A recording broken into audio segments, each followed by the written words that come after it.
जब यहाँ तक मार्केट आ गई है यहाँ, तो ये देखें जो आखिरी कैंडल है, तो इस कैंडल्स के बाद हमें क्या पता था, कैसे पता चलेगा कि मार्केट जो है यहाँ से नीचे आएगी। एक ये कैंडल बनी, फिर इसके बाद भी ये कैंडल बनी, और ये भी बड़ी स्ट्रॉन्ग है कि यहाँ से लेके यहाँ तक ये कैंडल बनी। तो इस कैंडल पे ये देखें, फिर ये दोनों कैंडल मिला के इससे भी बड़ी होगी। इस कैंडल पे यहाँ पे हमने इसको सेल करना है कि भाई मार्केट में अब सेलिंग आ गई है, कि मार्केट यहाँ से नीचे आएगी। तो ये मार्केट अब ये देखें, ये कैंडल बनी है, ये इसका भी हाई कितना निकला है, यानी कि ये कैंडल पूरी ग्रीन बनी थी कि मार्केट ऊपर जाए, मगर सेलिंग प्रेशर इतना ज्यादा है कि ये पूरी की पूरी खाली हो गई है।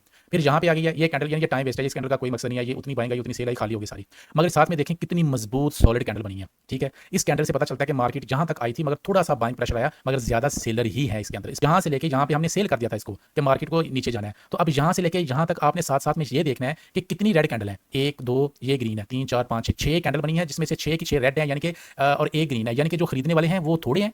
15 मिनट जो है वो खरीदने वाले थे, उस 15 मिनट में से भी बायर आ गए, सेलर आ गए, और ये 4-5 मिनट लोगों ने खरीदा, बाकी सारे 15-15 मिनट ये सारी एवरेज निकालें तो यानी कि 1 घंटा जो है लोगों ने इसको सेल किया, जिसकी मतलब ये है कि जो सेलिंग प्रेशर है वो मार्केट में ज्यादा है, तो जिसकी वजह से मार्केट अब नीचे जाती जाएगी।